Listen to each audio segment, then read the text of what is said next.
again, welcome back to the Fireburns Winning channel. Another one of these anniversary review videos. Queen's A Kind of Magic. I know the big hits, but I've never heard this album before. I've never heard the deep cuts. It was released 2nd of June 1986, so coming up to 35 years of existence for this album.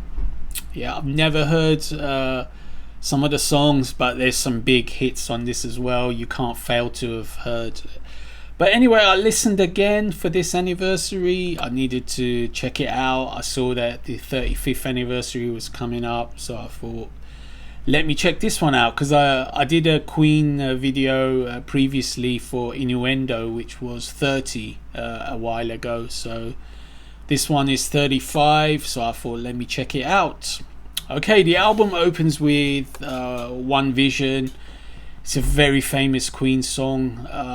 When I saw Queen with the American chap, I forget his name. His name's popped out. You know, the young boy, Adam Lambert, that's it. When I saw Queen with Adam Lambert at the O2, they opened with One Vision, and it was awesome. It was really awesome. It's such a great opener, and you know, I haven't heard it for a while, so it was good to hear it. I mean, that opening riff is killer. Freddie's vocals are so awesome on this. He's got a real good snarl to his voice, real good edge. He's got great build. The lyrics are pretty cool. He's got a raunchy Brian May solo, and Freddie's doing his best, like, strutty vocals, you know, when he does his strut thing. Just a great feel to this rocker. You know, this one doesn't get old. I mean, apparently it's for the film Iron Eagle, which I thought most of these songs were for the Highlander film, but this particular one is for the Iron Eagle film. So one different song, but the rest I think mainly for Highlander. So yeah, I gave that opening track 9 out of 10. One Vision. Track 2 is A Kind of Magic. Yeah, it's been played to death. I've heard this so many times.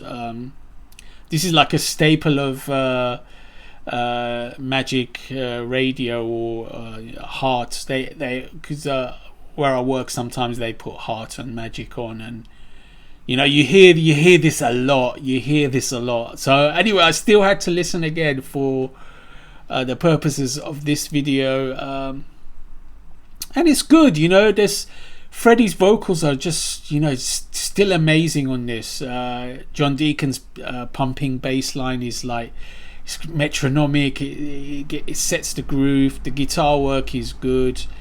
But I've heard this one a lot. I mean, it's a good song, no doubt, but once you hear something too many times, it starts to lose its shine. But still, it's a good song, so I had to give it an 8 out of 10. Track 3 is One Year of Love. This one I've never heard. It's an emotional ballad.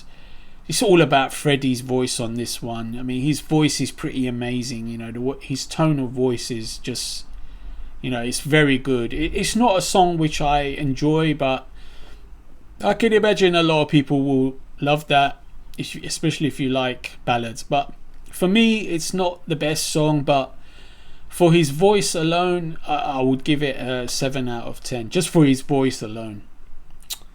Track 4 is Pain So Close to Pleasure.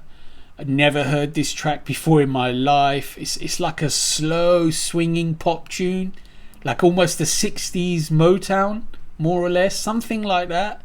This one is really not my cup of tea.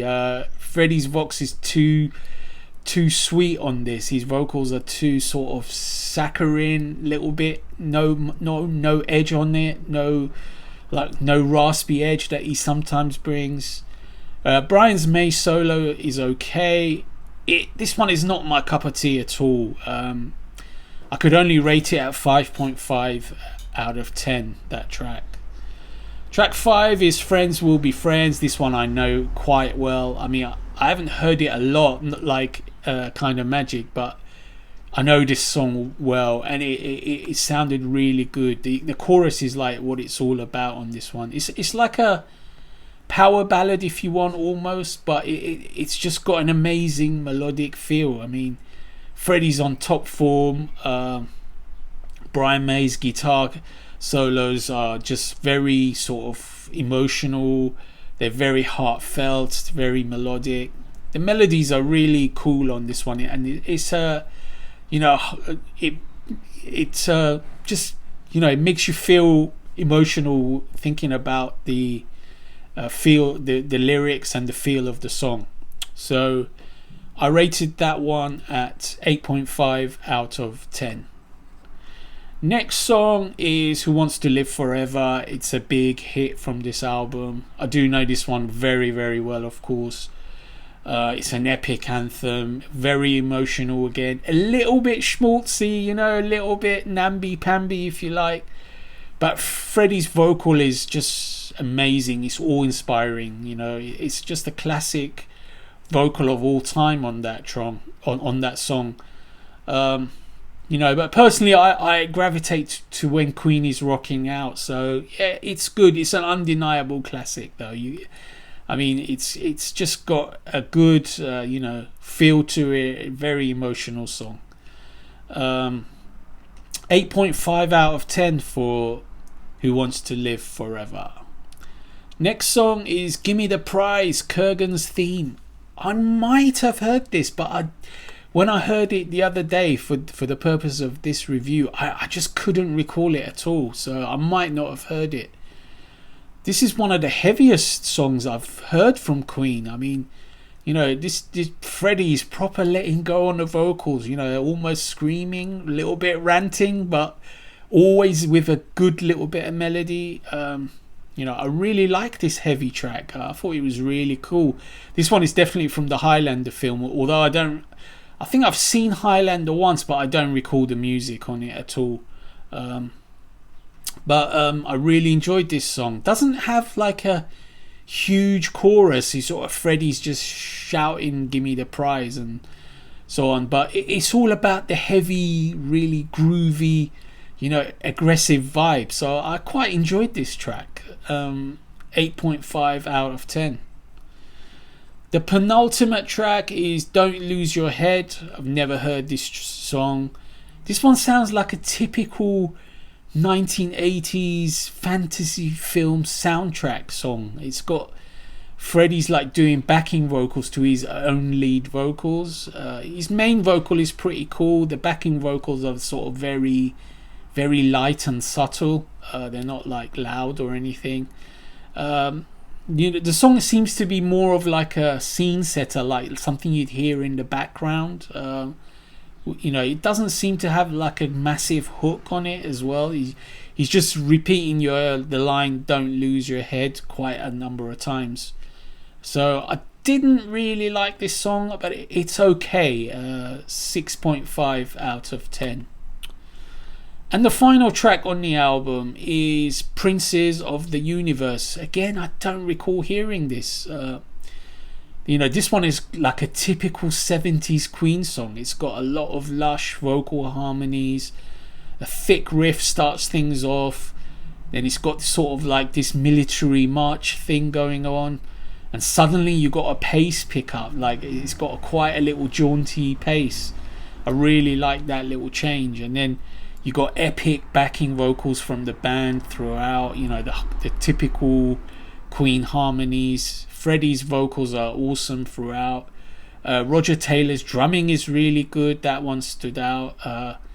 Brian May cuts loose a little bit later. This song should have been a bit longer. I mean, it should have been a little bit more fleshed out because it's only 3 minutes 30, but the feel of the song is quite epic. So I was thinking maybe they could have fleshed this one out a little bit. But still, it's a great song. I really enjoyed this one. I mean, it's got this sort of typical epic Queen feel to it. So 8 out of 10. So I really enjoyed this album. Overall, I would say I would score it around about 7.5 out of 10 on an average. I actually didn't work out the average for this one. Normally I work out the exact average, but I seem to have missed it out for this one. But judging by the scores I've given, I would say this would merit between a 7.5 to an 8 out of 10. So it's a solid album. It's got some big 80s sounding hits. Freddie's vocals are just the star of the show. I mean, you get into Queen because of Freddie Mercury's vocals, don't you? And he doesn't let us down on this album at all. I'm sure some Queen fans will probably say this one is a bit too commercial, but I don't know, because it's mainly soundtrack for films. It's got to be quite commercial to win over the film goers as well. So it's got to have that appeal. It's not going to be like a standard normal Queen album. But this was the mid 80s, so you're going to have a lot of keyboards, you're going to have a lot of epic sounding clean production, and A Kind of Magic has all that, so it ticks all those boxes. Okay, so A Kind of Magic is 35 years old. Okay, stay tuned.